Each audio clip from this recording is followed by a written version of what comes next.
Boa noite, meus amores! Graça e paz esteja sobre a sua vida e a sua família. Vamos hoje com uma palestra super especial e importante, Setembro Amarelo.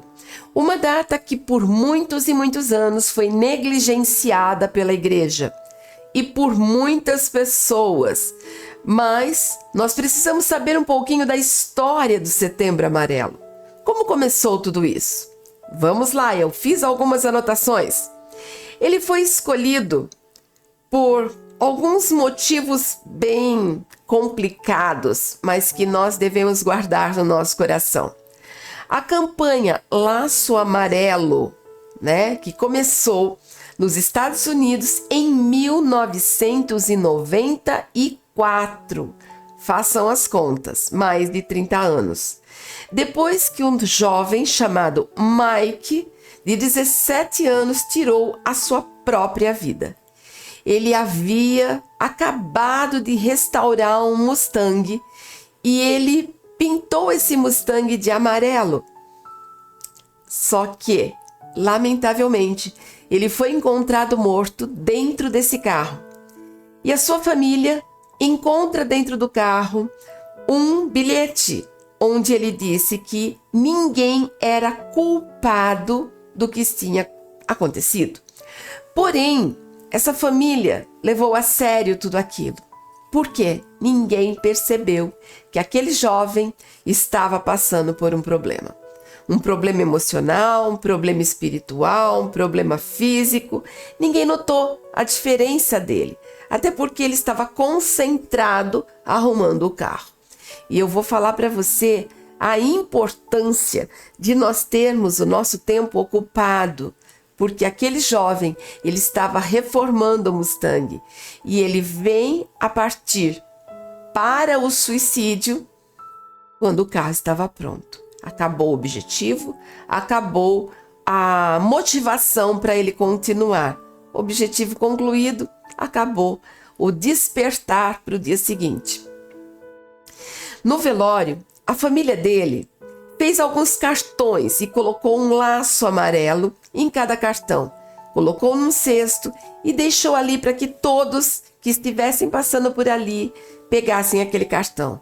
No cartão estava escrito: se você precisar, peça ajuda. O problema é que tudo isso que nós estamos falando é tão difícil pedir ajuda numa hora como essa, porque às vezes nem a pessoa mesmo tem noção do que ela é capaz de fazer. Essa iniciativa deu então uma origem a um movimento que ele não atingiu apenas ali, aquela região dos Estados Unidos, mas ela se tornou global. Um menino, um jovem, um carro amarelo, uma fita amarela, um setembro amarelo. Nem ele imaginava que aquilo que ele estava fazendo salvaria tantas outras vidas. Mas a que preço? Ele perdeu a própria vida. Em 2013, a Organização Mundial da Saúde, ela instituiu o dia 10 de setembro para ser o Dia Mundial da Prevenção ao Suicídio. E o Setembro Amarelo chegou no Brasil em 2015, por iniciativa da Associação Brasileira de Psiquiatria. Detalhe, e já veio trabalhando junto com o CVV, Centro de Valorização à Vida. Uma instituição que tem ajudado muitas e muitas pessoas até os dias de hoje. Fiz uma pesquisa também a respeito de como anda o suicídio atualmente. Pesquisando o Globo, do dia 1/9/2025, eu encontrei que no ano passado, a Organização Mundial da Saúde revelou que o suicídio de adolescentes entre 15 e 29 anos é a quarta principal morte. Ela só está abaixo de lesões que são causadas no trânsito, tuberculose, violências interpessoais pessoais, ou seja, assassinatos. No Brasil, a última pesquisa que foi feita aponta que o suicídio chega a ser a terceira causa de morte e óbito entre 15 e 19 anos. Que triste isso. Que triste isso pensar que nós estamos falando de crianças, 15, só que nós temos estatísticas que já começam a surgir casos de suicídio com menos de 10 anos. Mais raros, mas acontecem. E aí nós olhamos e falamos como? Como que nós podemos ajudar? O que nós estamos fazendo para essas crianças, esses jovens? Sendo que antigamente a maior parte dos suicídios eram conhecidos entre os idosos, os adultos. Mas hoje tem sido atingido a maior parte de adolescentes, crianças, adolescentes e jovens. É muito triste. Eu tenho mais dados aqui, mas eu vou pular essa parte. Por quê? Porque eu tenho que colocar um adendo aqui. Minha pesquisa pessoal. A maioria desses jovens que cometeram suicídio eram jovens ativos na sociedade, jovens que estavam envolvidos muitas vezes com programas dentro das escolas, tinha amigos virtuais, muitos amigos virtuais, mas muitos deles não tinham amigos de coração, amigos de confiança. Muitos deles, grande maioria, estavam envoltos com jogos na internet, jogos virtuais, coisas que ocupavam a mente desses jovens de maneira improdutiva. Mas então como você justifica que aquele rapaz, aos 17 anos, depois de reconstruir um carro, pintar ele de amarelo, por que isso acontece? Por que nós olhamos para tantas famílias que a gente fala assim, nossa, essa família tem tudo. Como que ela pensou em tirar a vida? Olha, é rico, tem de tudo. Nossa, uma mãe tão carinhosa, um pai tão carinhoso. Olha, líder da igreja, pastor. Como que ele tentou tirar a própria vida ou como que ele tirou a própria vida? Você já parou para se questionar sobre isso? Você já parou para pensar como que isso reflete na vida de todos que estão ao redor? Setembro Amarelo, prevenção ao suicídio. E hoje eu quero que você entenda, você faz parte disso. Você é amigo de alguém, você é família de alguém, você é a igreja de alguém.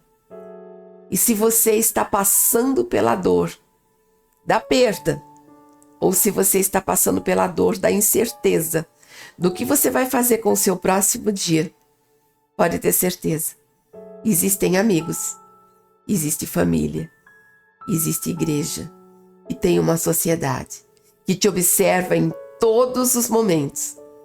Você pode ser o pilar de alguém, você pode ser a presença na vida de alguém que vai fazer diferença.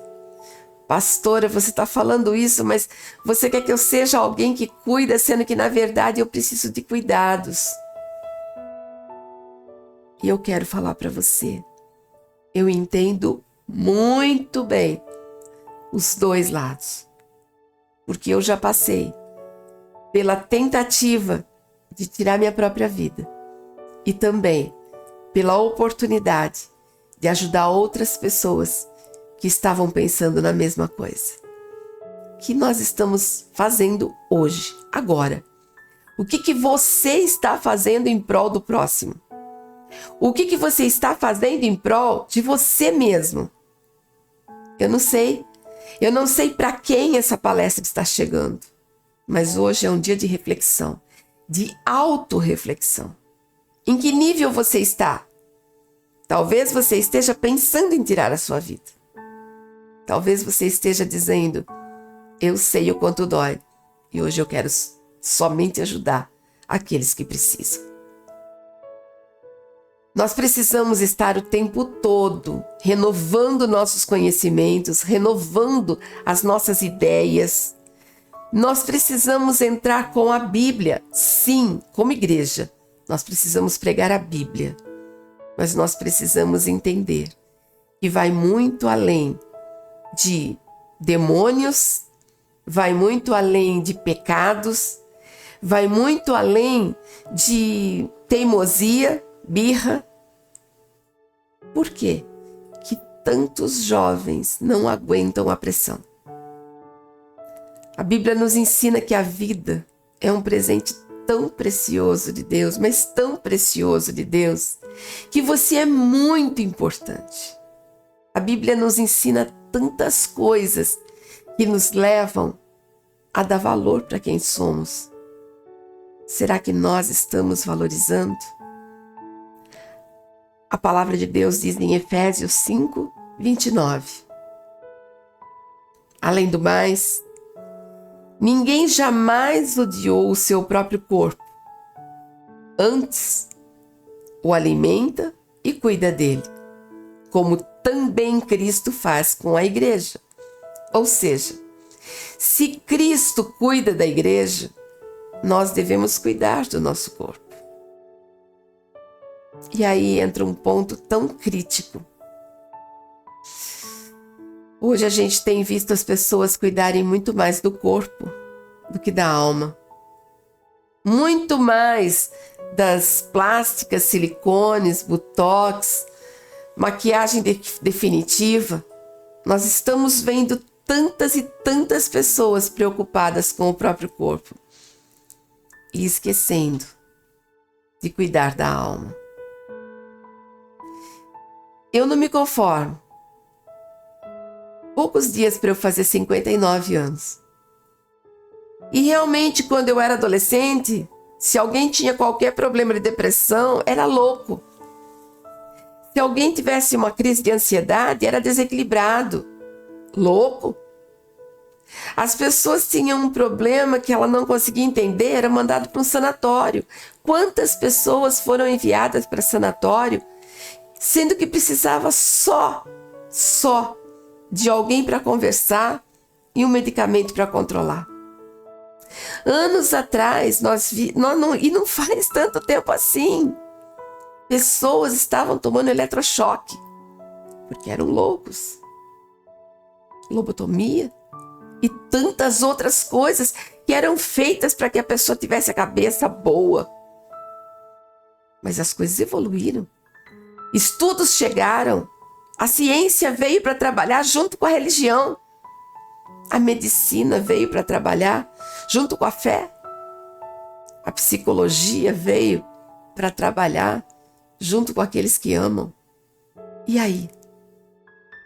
Será que nós ainda estamos pensando que isso é algo que, quem quer fazer faz e eu não posso fazer nada? Tem dia que a gente tem que chegar na conclusão. É preciso mudar a nossa linha de raciocínio. Atualmente, existem mais suicídios do que assassinato. E olha, quando você liga a televisão, se você encostar na televisão em canal aberto, se você encostar, você sai sujo de sangue. De tanto assassinato, de tanta maracutaia que eles passam, sempre em prol de tirar a vida. Agora, o suicídio é pouco comentado. Recentemente que começaram a falar, olha, fulano de tal partiu, morreu, mas mesmo assim às vezes nem fala do que morreu. Aí você vai ler nos comentários, que até hoje eu não entendo, né? Por que as pessoas colocam assim, partiu tão jovem, sinto muito aos familiares, dor eterna, encontraremos na eternidade. Gente, eu sou curiosa, eu vou lá ler os comentários para saber do que a pessoa morreu. Eu vou pesquisar o nome da pessoa para saber quantos anos tinha. Eu não faço isso todo dia, mas às vezes quando eu estou abrindo eu tenho essa curiosidade. Mas quando é suicídio, dificilmente alguém fala. Fala que é acidente. E muitos casos são registrados como acidente. Não se fala que foi tentativa de suicídio. Tomou remédio? Morreu porque tomou muito remédio, mas foi um descontrole. Morreu porque cortou os pulsos, mas foi sem querer. Não, gente. Aconteceu porque a pessoa já estava muito doente. Doente na alma. Doente na alma. Nós precisamos olhar para a realidade que nós estamos vivendo hoje e decidirmos se nós queremos fazer parte da solução ou do problema. E a minha pergunta é: você quer fazer parte da solução ou do problema? Recentemente, eu dei uma palestra sobre o suicídio entre os idosos. Eu acho que é bem interessante você procurar essa palestra no canal e assistir também. Se tudo der certo, vou pedir para montar uma playlist só sobre o Setembro Amarelo, porque é importante saber também sobre o idoso. E é legal porque assim, a gente que vai ficando mais velho, você lembra dos seus pensamentos, né? De dor, de fracasso, tanto na idade da infância, na adolescência, no adulto e quando a gente começa na idade do idoso também. São fases da vida. Para o idoso, para o adolescente, vou começar na adolescência. Para a criança, é mais raro uma tentativa de suicídio ou um suicídio. Mas a gente não sabe o que acontece com ela. Criança na idade escolar é cruel. É cruel. São crianças que sofrem dentro dos lares, chegam na escola e querem externar esse sofrimento. Como eles vão externar? Fazendo o outro sofrer. Então é ali que começa o bullying. No meu tempo, bullying a gente resolvia rolando no chão, puxando o cabelo, quebrando uns dentes. Era assim que a gente resolvia. Eu rolei no chão, eu puxei cabelo. Só que hoje, não. Hoje as pessoas não resolvem mais assim, porque não pode. Então ela aguenta e aguenta calada. Sendo que hoje nós estamos vendo muito mais publicidade, mas a maioria das crianças não tem para quem contar que ela está passando por bullying. Não tem como ela externar o que ela está sentindo, porque se ela falar para a família vai falar, vai lá e bate. Ou então fala para a professora. Será que a professora vai realmente fazer alguma coisa? A verdade é que nós estamos criando nossas crianças para serem frágeis. Olha, eu nunca tive coragem de ofender, de fazer bullying, de magoar uma pessoa, porque eu sabia o quanto era duro ser ofendido e magoado. Eu vim de um lar disfuncional, então eu sei o que é ter uma família disfuncional, de uma casa disfuncional. Eu sei o que é ter briga, eu sei o que é ter ameaças, eu sei o que é ter tentativas de assassinato. Eu vivi tudo isso. Eu sei o que é isso. Mas na minha infância, como ninguém falava que aquilo era bullying, que eu era frágil porque eu estava sofrendo bullying, as pessoas me ofendiam e eu olhava e falava assim, tá there, né? Se essa daí acha que vai me assustar por causa disso, não vai. Lembro de uma menina que quando eu tinha uns 7 anos de idade, ela pegava as minhas bochechas, ela era bem mais velha, e eu tinha medo de ir no banheiro, porque às vezes, sempre que eu ia no banheiro, ela estava saindo do banheiro. E nem era loira do banheiro, hein? Mas ela pegava as minhas bochechas e ela apertava assim até machucar, e falava, você é tão fofinha. Talvez ela estava dizendo: você é bonitinha mesmo. Eu detestava aquilo. Detestava. E um dia ela veio para fazer isso. E eu vi que o marril do tênis dela estava solto. E eu pisei no marril do tênis dela. E ela falou: mas você fez isso, eu só estava dizendo que você é bonitinha. Você perguntou para mim se eu queria saber se eu era bonitinha? Eu tenho espelho. Então, a gente resolvia desse jeito. Não pode mais. Então, hoje se leva no terapeuta. Quando a criança está passando bullying, a gente leva no terapeuta. Onde estão os programas voltados para isso dentro das escolas? Mas não só de faz de conta, de maneira efetiva. Tem nome, sobrenome, bullying? Tem. Mas nós temos que trabalhar isso dentro das escolas. Nós temos que trabalhar isso dentro das igrejas. Nós temos que trabalhar isso dentro da gente. Porque gente ruim vai ter em todo lugar. E aos 59 anos eu posso dizer para você: não tem um ano da sua vida que você vai escapar disso. Vai ser na infância, vai ser na adolescência, vai ser na idade adulta, vai ser na idade do idoso, da melhor idade. Mas a vantagem é que a gente entra na melhor idade para ter resposta para muita coisa. Entenda que as tentativas de suicídio é uma dor que ela não consegue sair e a pessoa não vê solução. Então aprenda a ouvir. Aprenda a ouvir quem precisa.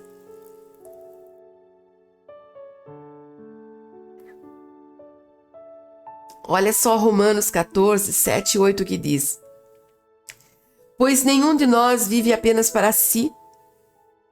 Eu não posso viver só para mim. E nenhum de nós morre apenas para si. Se vivemos, vivemos para o Senhor. E se morremos, morremos para o Senhor. Assim, quer vivamos, quer morramos, pertencemos ao Senhor. Então, o único que pode tirar nossa vida é Deus. Nós não somos donos de nós mesmos, mas nós temos sim obrigação de ajudar aqueles que estão confusos, que estão oprimidos. A psiquiatria fala que isso é uma doença mental. Não é loucura. Se você puder agora até repetir: doença mental não é loucura. Doença mental. Você tem doença renal? Você tem doença viral?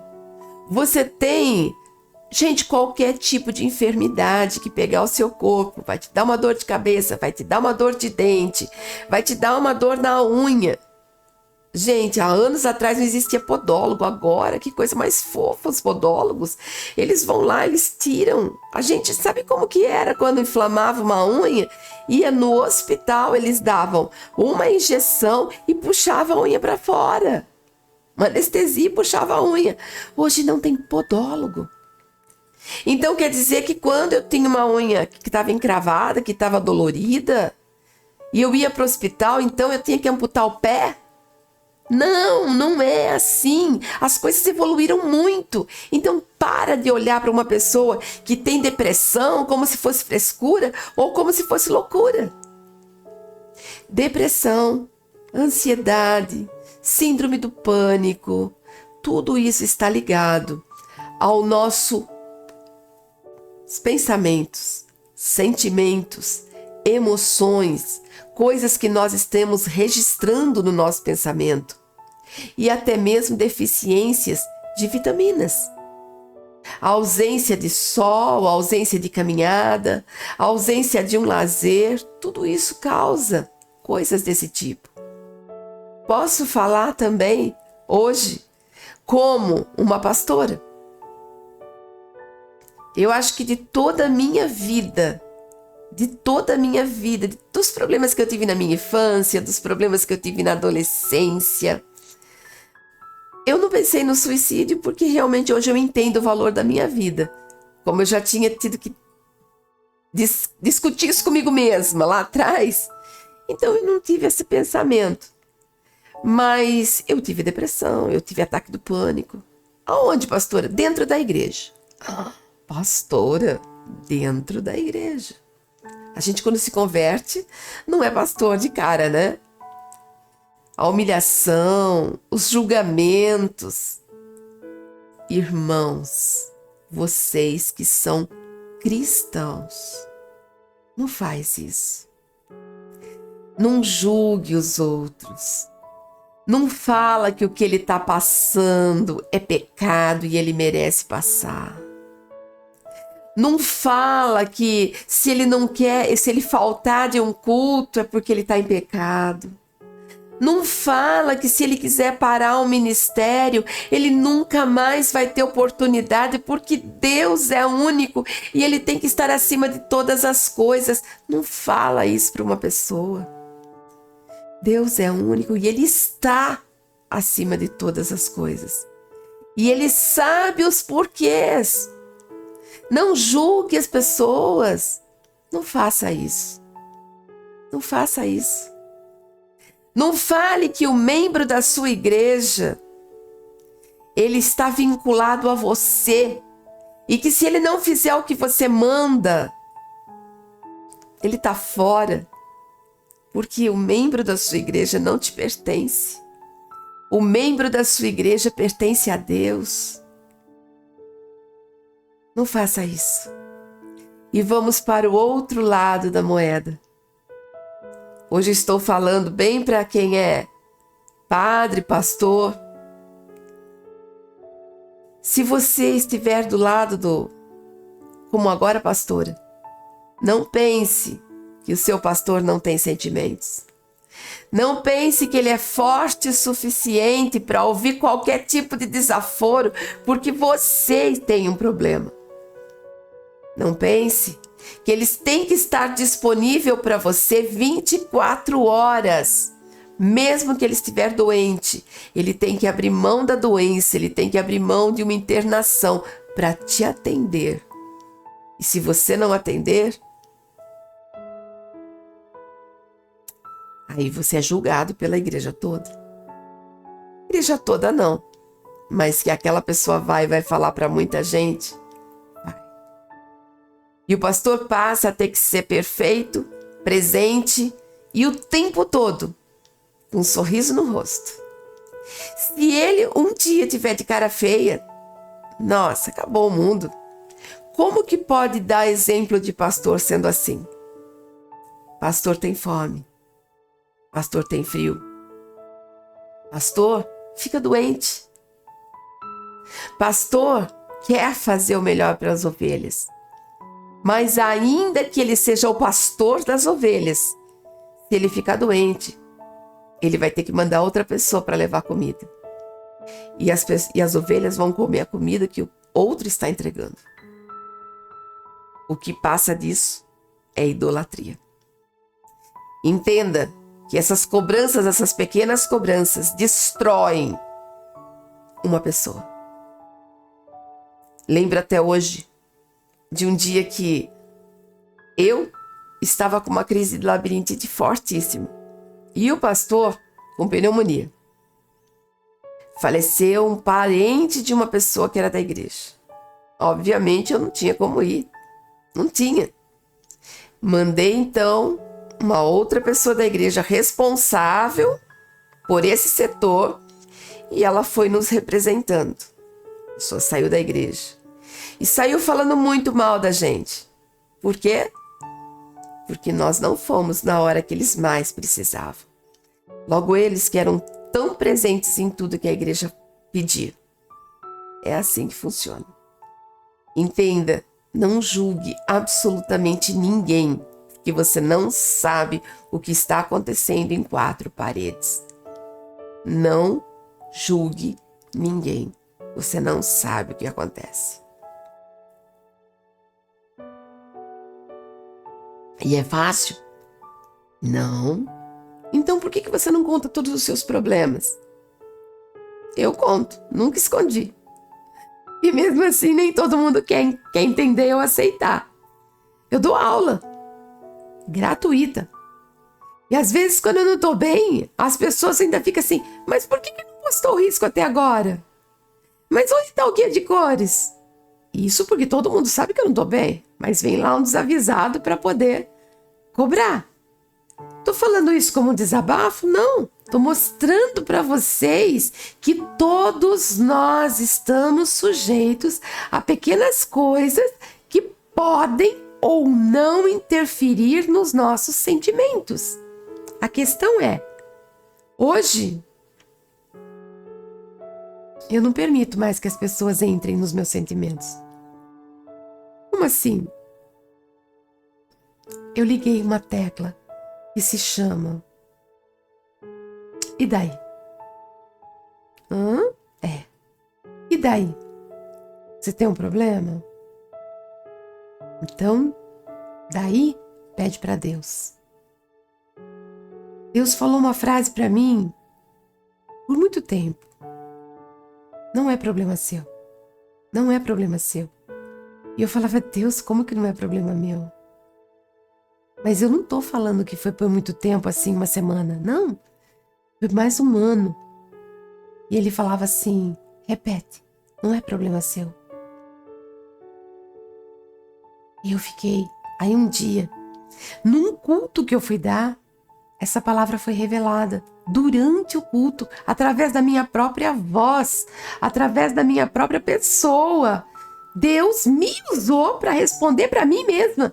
Não é problema meu, esse problema é de Deus. Aquilo que eu não consigo fazer, Deus vai fazer. Mas eu também não posso me calar quando eu estou vendo que tem algo que eu posso fazer. Se eu sei que eu tenho um adolescente, se eu sei que eu tenho um jovem, se eu sei que eu tenho uma família que tem problema, eu tenho que interceder. Eu tenho que ir lá e ajudar. Eu tenho que conversar. Porque às vezes uma simples conversa resolve uma família inteira.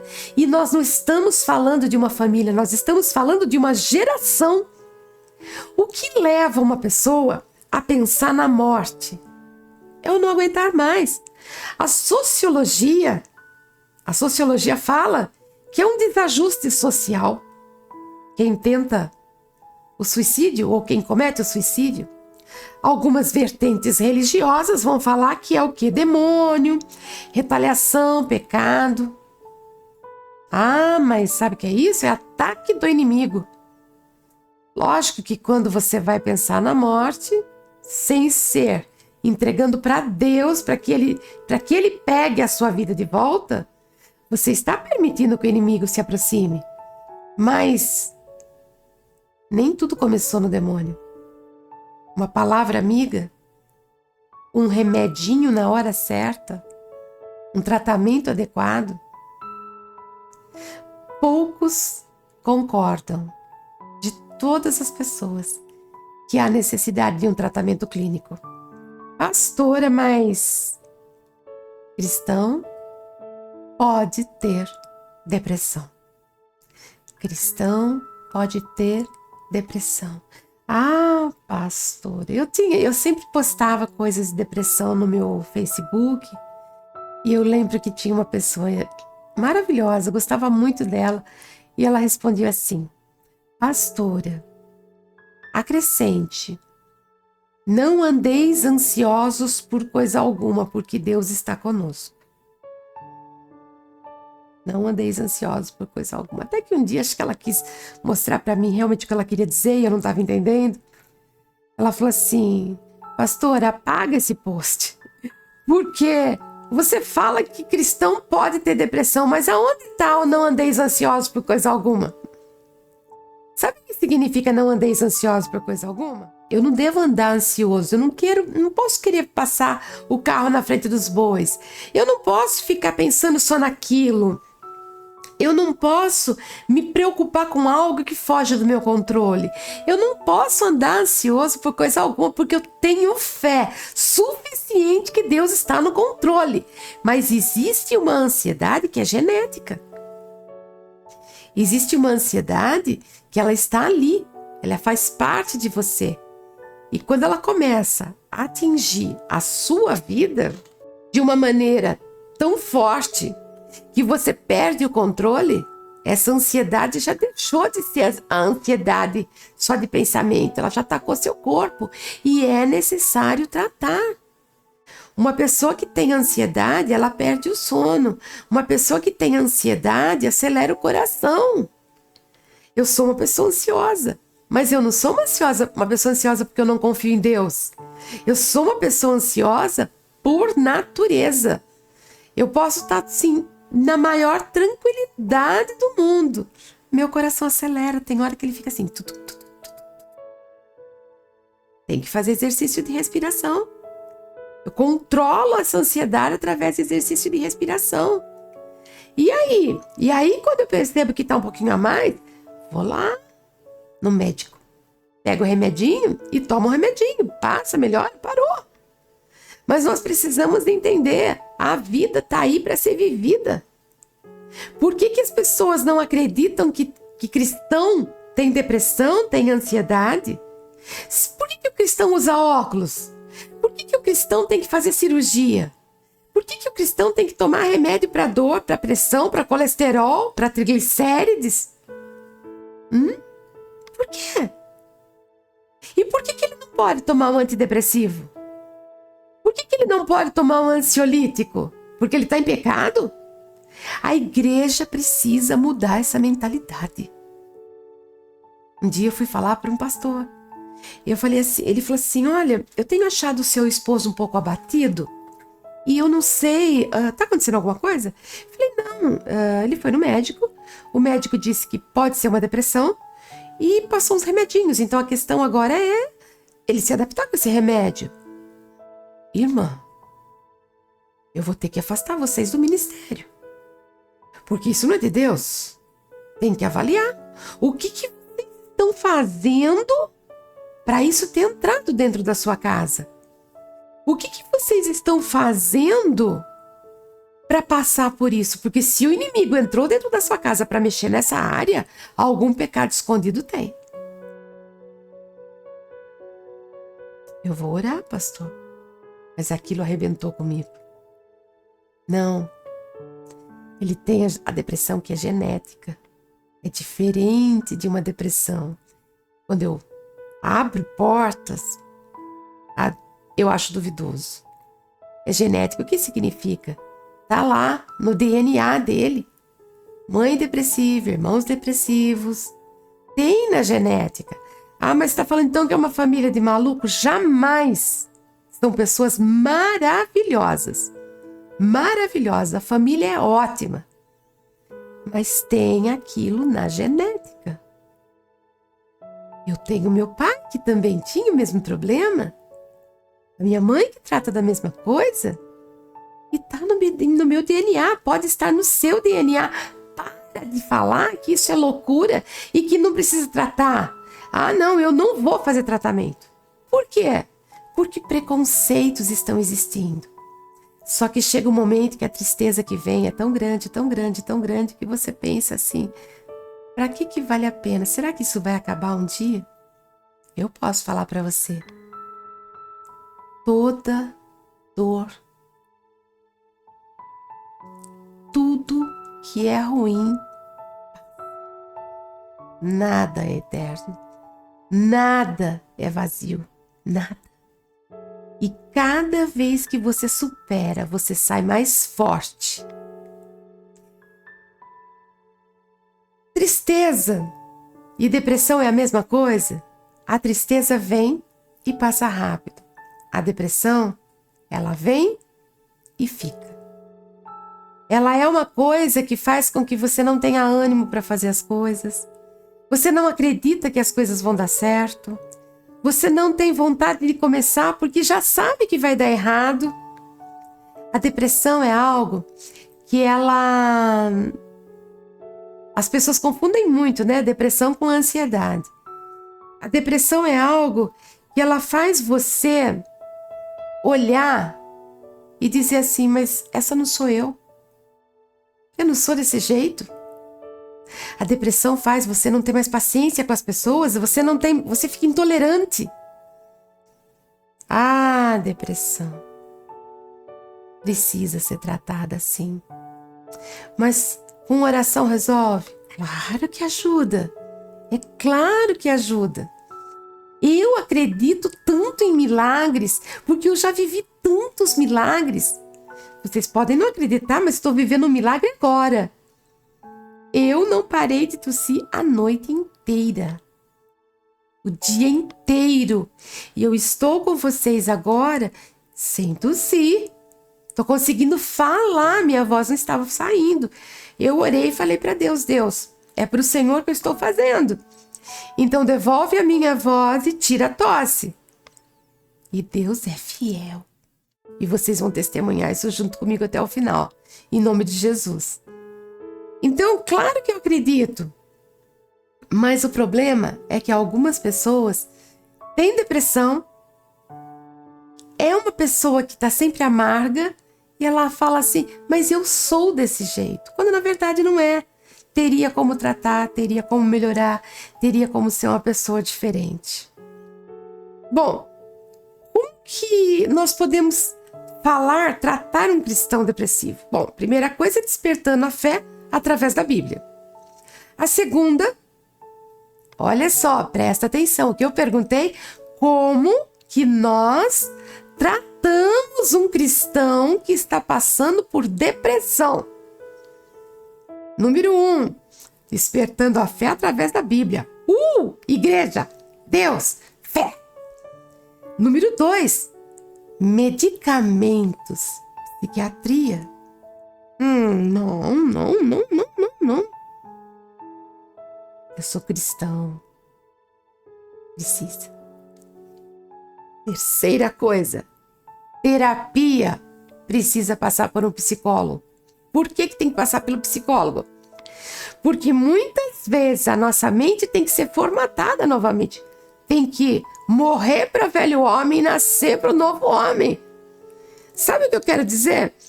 Muitas vezes você vai ter que aprender que nem tudo é fácil. Que talvez você realmente está sofrendo por coisas que são tão fúteis. Você vai ter que entender que se você perdeu alguém que você amava e entrou numa depressão, é só um tempo. E que você vai ter que superar. Ai, pastora, quem que supera? Supera. Só eu sei quantas pessoas importantes eu perdi. Dá aquele nó na garganta quando eu falo. Mas a gente supera. Supera. E a igreja pode tratar através de comunhão e amigos. Comunhão e amigos família, amigos. É tão importante. E por incrível que pareça, quando a igreja percebe que alguém não está tão bem-humorado, quando a pessoa já não quer mais se reunir com os amigos, a igreja vai isolando aquela pessoa. Não faça isso. Quantos pastores, alguns anos atrás, foi uma lista infinita de pastores que cometeram suicídio. Quantos artistas que não ficam o tempo todo sentindo que a vida não vale a pena. Criam coisas lindas, peças, teatros, pinturas. Van Gogh, ele era o cara que, poxa, gente, as coisas que ele pintava, a capacidade que ele tinha. Mas sabe o que ele fez? Ele expressava todo o terror, toda a agitação interna dele em cada pincelada. Sou apaixonada pelas pinceladas de Van Gogh.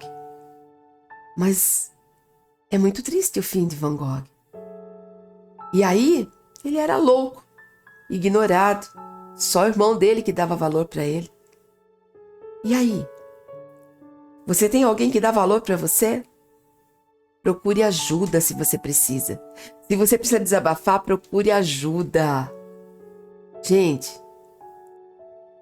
liga para o CVV, liga para alguém que você não conhece. Quantas pessoas que pedem ajuda para mim e são de igrejas, que tem pastores, que tem líderes, mas conversa comigo, porque sabe que eu não vou julgá-la, porque eu sou melhor? Não, porque nesse mesmo momento pode ser que alguém da minha igreja esteja ligando para outro pastor. Mas por que isso? Porque as pessoas têm medo de demonstrar as fraquezas. Medo de ser julgado. O que pode levar uma pessoa a pensar em suicídio? Conflitos conjugais. Não tem mais como resolver isso. Vou falar uma coisa feia. Conflitos conjugais e eu vou me matar por causa de conflito conjugal. A fila anda, amigo. A fila anda, não serviu esse, vai embora. A água foi embora. Ah, então eu vou casar de novo? Mesmo que não case, não casa. Não casa? Segue. Tá? A fila da vida anda. Um dia você tá feliz, outro dia você tá triste. Um dia você trabalha, outro dia você tá desempregado. E você tem que continuar caminhando nessa esteira doida que é viver. E que delícia.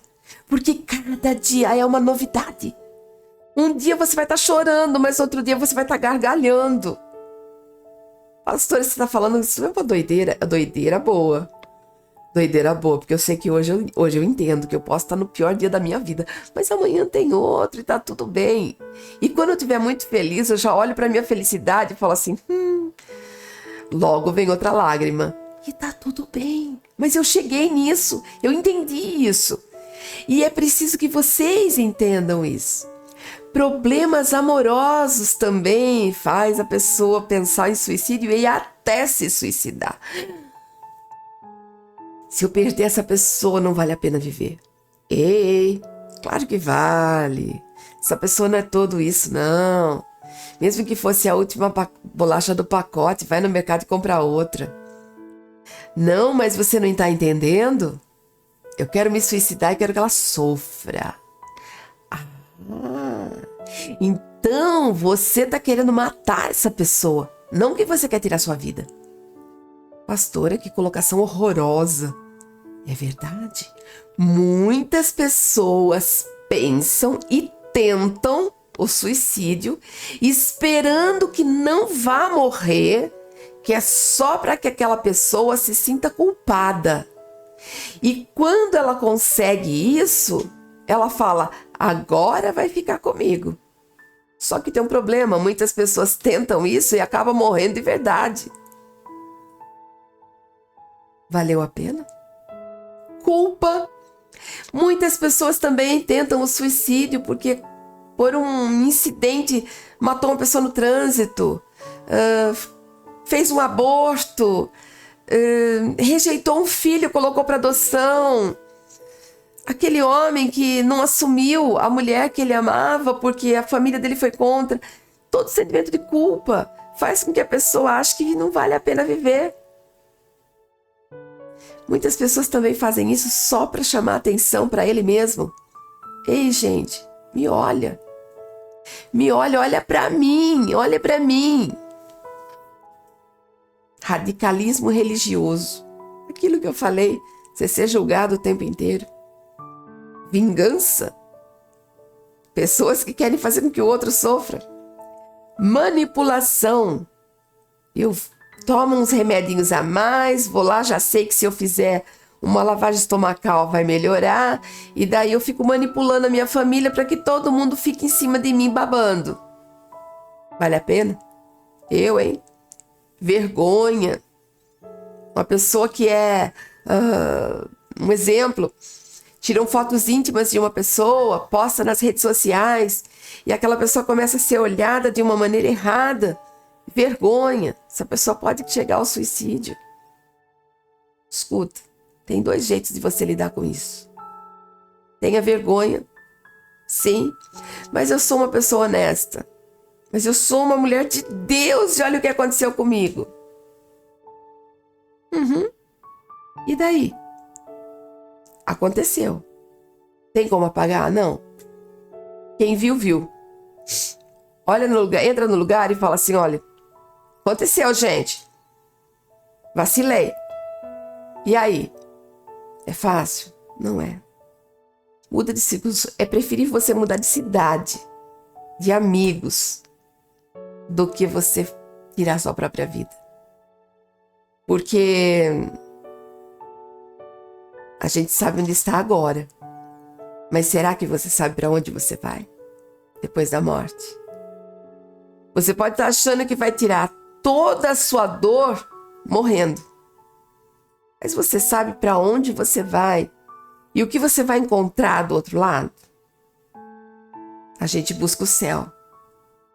Mas o que será que vai nos encontrar? Mas eu sempre fiz tudo certinho. Mas quando você comete um suicídio, você está matando algo que não é seu. É de Deus.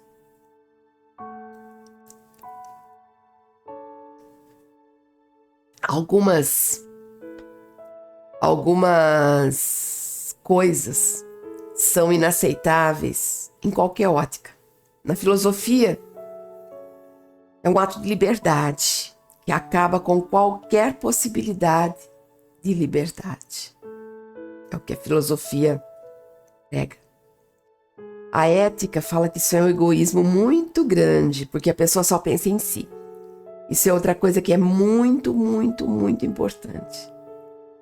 Quando você tira a sua própria vida, você está se matando, tirando a sua vida, indo para um lugar que você não sabe nem como ele é. Mas você já parou para pensar como vão ficar as pessoas que te amam? Pastora, ninguém me ama. Mentira. É mentira. Que o inimigo colocou na sua cabeça. Que você colocou na sua cabeça. É mentira. Você é amado por Deus. E existem muitas pessoas que te amam, que te admiram, que dependem de você. Um amigo nosso tem um cachorrinho pequenininho, esqueci o nome do cachorrinho dele. E ele tá com uma depressão muito forte e ele falou pra mim assim, esses dias: olha, pastora, eu só não me matei até hoje porque eu tenho o TED. E o TED, se eu me matar, quem que vai cuidar do TED? Então presta atenção, o TED é um cachorro. E ele é uma pessoa que ele tem tanto amor no coração dele que ele tem que ficar ali para cuidar do TED. Ô, coleguinha, tô falando para você do jeito que eu falei com ele. Ô, coleguinha, acorda, meu. Tem criança que precisa de você. Você já foi visitar um asilo? Você já foi visitar um orfanato? Você já foi visitar uma creche daquelas que trabalham com a nutrição para crianças que estão desnutridas, abaixo do peso? Você já foi trabalhar numa instituição que acolhe crianças de rua? Você já foi visitar entidades que trabalham com adolescentes drogados? Ei! Ô, coleguinha, tem muita gente que depende de você. Não é só o TED. E quando você colocar outras pessoas junto, você não só vai cuidar do TED dando comida, mas você vai trazer para o TED alegria. Uma alegria que o seu cachorrinho não tem visto em você. E eles sentem tudo. Esse foi o nosso diálogo. Resumindo, isso daí vai fazer o quê? Umas 3, 4 semanas. E ele me mandou um áudio chorando. Pastora, você não vai acreditar? Você não vai acreditar? Eu fui num albergue onde essas pessoas de rua passam a noite. Pastora, que trabalho lindo que eles fazem lá. Que trabalho lindo, eles ajudam essas pessoas, o cheiro é insuportável, mas eles fazem tudo com tanto amor que eu me senti envergonhado de pensar em tirar minha vida. E aí, vai entrar para essa organização também? Ele falou, não, ainda não. Agora eu vou visitar os asilos. Porque eu sei que muitos idosos são abandonados e eles não têm ninguém para cuidar deles. Gente, Você pode ser amado. E você é amado. Não precisa ser só pelo Ted. Pode ser por todas as pessoas. E você ainda vai fazer a diferença. E quando a gente faz o bem retribui para nós. Ele retorna para nós. E eu vou pegar agora da Bíblia, bem rapidinho para vocês. Vou falar um pouquinho sobre Elias. Na Bíblia, Elias, ele passou por uma situação bem complicada. Ele confrontou Acabe e Jezabel no momento em que a idolatria estava em alta, no momento em que estavam sacrificando até crianças, no momento em que outros profetas foram mortos. Ele chega no limite. E ele ouve de Jezabel assim: olha, vou acabar com a sua vida. Elias, no desespero, ele sai correndo e foge. E na fuga de Elias, nós vamos ler aqui, ó. 1 Reis 19:4. Diz assim: ele, porém, foi ao deserto, caminho de um dia, e foi sentar-se debaixo de um zimbro. Pediu para si a morte e disse: já basta, ó Senhor, toma agora a minha vida, pois não sou melhor do que os meus pais. Ele estava se sentindo tão mal, tão mal, tão mal, que ele falou: Deus, eu quero ir embora, chega. Ele não aguentava, mas foi de canseira, foi de fome, foi de necessidade. A nação corrompida, tudo com problema. Acabe com a Jezabel, que não era da mesma fé. O ambiente de prostituição espiritual ali solto. Ele estava esgotado. Ele fugiu para o deserto. E ali surge a famosa depressão de Elias, que vai quebrar todo o tabu dizendo que crente, cristão, não tem depressão. Mas Elias teve. E tem outros personagens da Bíblia que também tiveram depressão, que também precisaram ser tratados. Pastora, mas tinha remédio. O remédio era o alimento. A gente, hoje, por que a gente toma medicamento? Porque a gente deixa de consumir muitos alimentos que são importantíssimos para a nossa saúde mental. Quando você tem ausência de vitamina B12, você sabia que causa depressão? Quando você tem problema da tireoide, também causa depressão? E às vezes você fala, então eu tenho que tratar a tireoide, mas você rejeita um antidepressivo. Então, quando se fala em depressão, tem que saber tudo, da onde vem, como está o meu corpo. Lógico que você não vai tomar remédio para qualquer coisa. Porém, nós precisamos saber e tratar tudo. Quais foram os sintomas que Elias teve? Vamos lá? Primeiro, ele apresentou uma mudança de comportamento. O cara que era lá o briguentão, de repente, resolve se isolar. Já não é normal. 1 Reis 19, eu vou ler 9 e 10. E ele entrou numa caverna e passou a noite. E a palavra do Senhor veio a ele: o que você está fazendo aqui, Elias? E ele respondeu: eu tenho sido muito zeloso pelo Senhor, Deus dos exércitos. Os israelitas rejeitaram a tua aliança, quebraram os teus altares e mataram os teus profetas à espada. Eu sou o único que sobrou, e agora também estão procurando matar-me. Ele também apresenta uma alteração de humor. 1 Reis 19, 4, a parte A do versículo. Ele, porém, foi ao deserto a caminho de um dia e foi sentar-se debaixo de um zimbro e pediu a morte. Gente, ele ficou tão mal-humorado que ele falou: não aguento mais, não. Chega. Ele apresentou uma péssima autoestima, um sentimento de culpa, e era como se agora ele fosse inútil, não adiantava ele fazer mais nada. 1 Reis 19, a parte B. Pois eu nem sou melhor do que os meus pais. Oh, coitado de mim. Pobrezinho de mim, eu sou vítima de tudo isso. Elias teve muito sono. 1 Reis 19, 5 e 6. Depois se deitou debaixo da árvore e dormiu.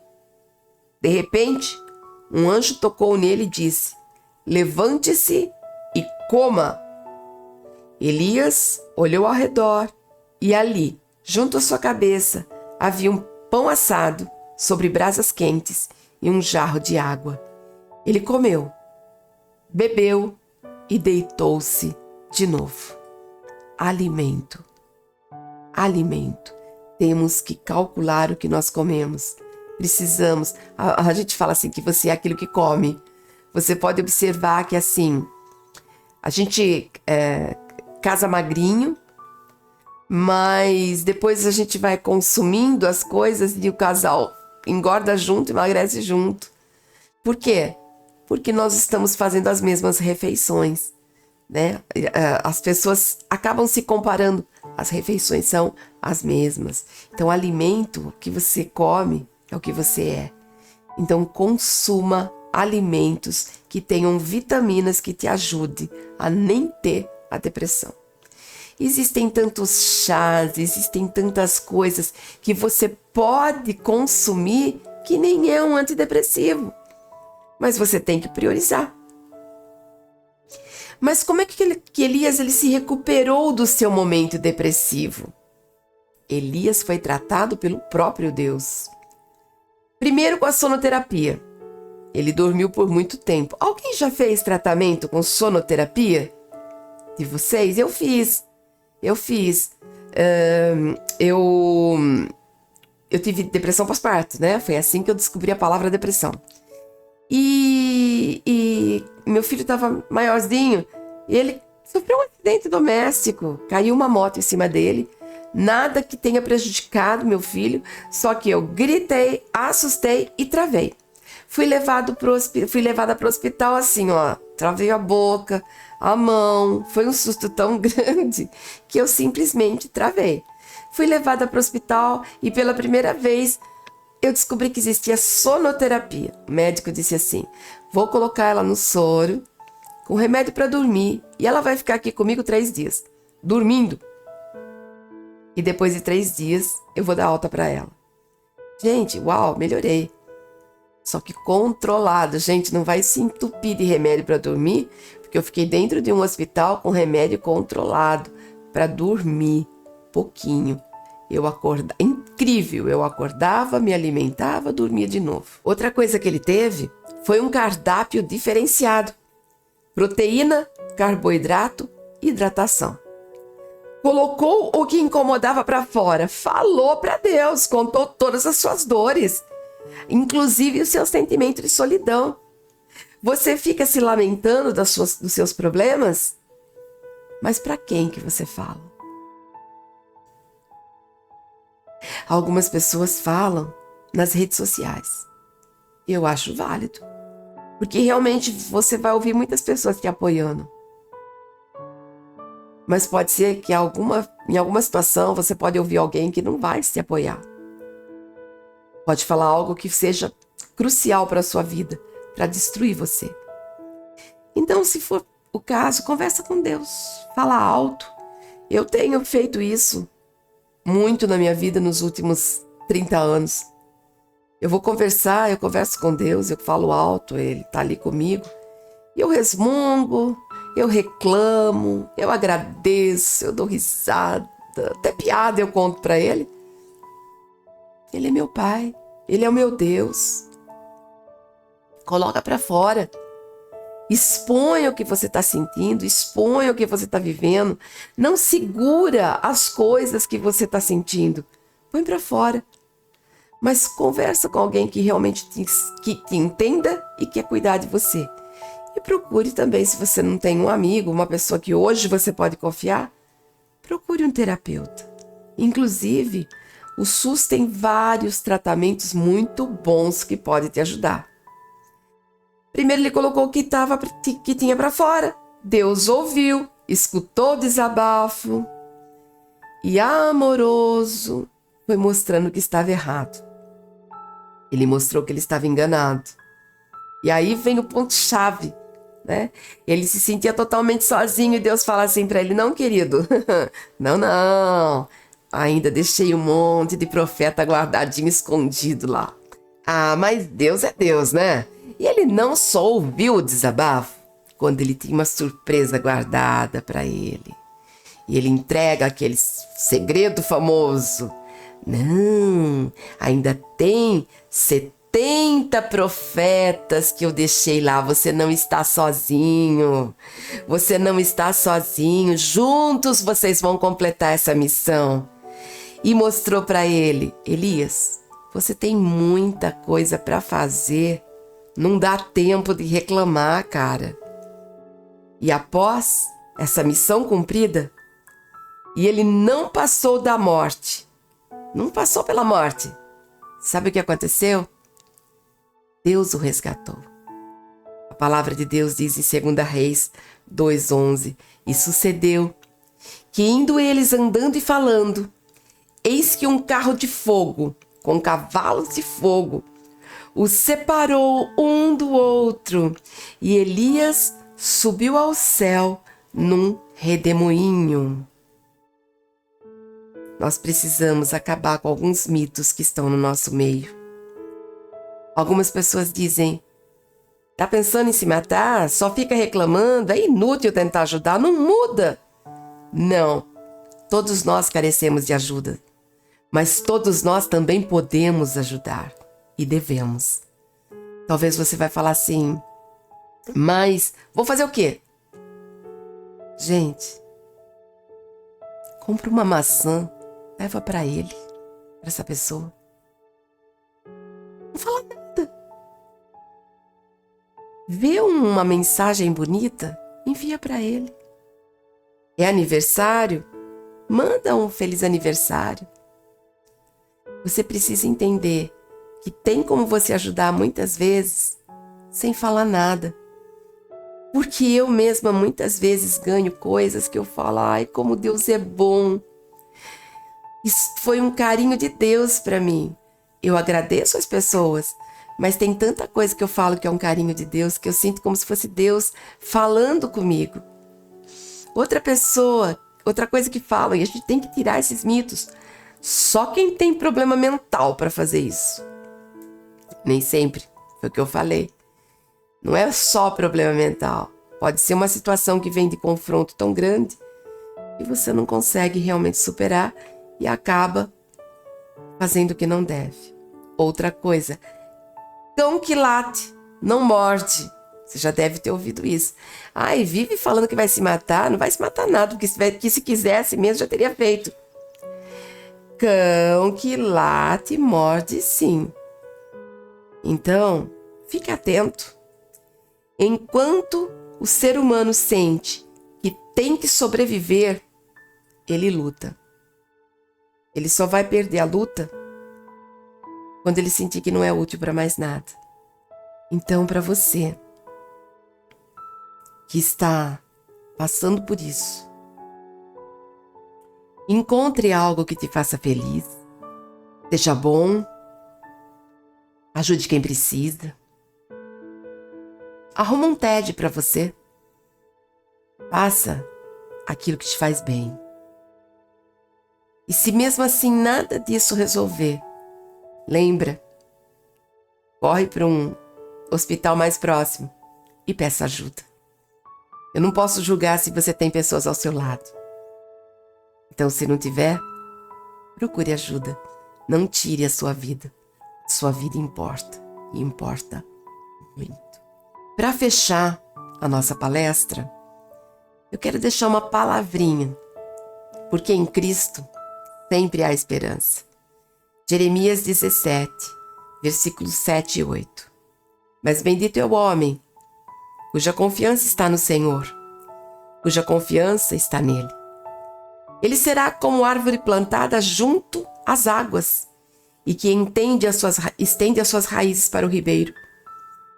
Ela não temerá quando chegar o calor, porque as suas folhas estão sempre verdes. Não ficará ansiosa no ano da seca e nem deixará de dar o seu fruto. Fique perto das águas purificadoras do amor de Deus. Não desanime. Eu vou deixar na descrição do vídeo uma oração. Não é reza, mas eu escrevi e vou deixar na descrição do vídeo, para que você possa ler em voz alta, entre você e Deus, essa oração, pedindo para que Deus transforme a sua vida, declarando que você tem fé suficiente para viver o novo de Deus. Apenas confie. Que o Senhor te proteja, que o Senhor te abençoe, que o Senhor restaure as suas forças, as suas energias, e Deus, em sua infinita graça e misericórdia, esteja presente nas suas decisões, mas que Ele seja o condutor das suas decisões. Em nome de Jesus, amém e graças a Deus.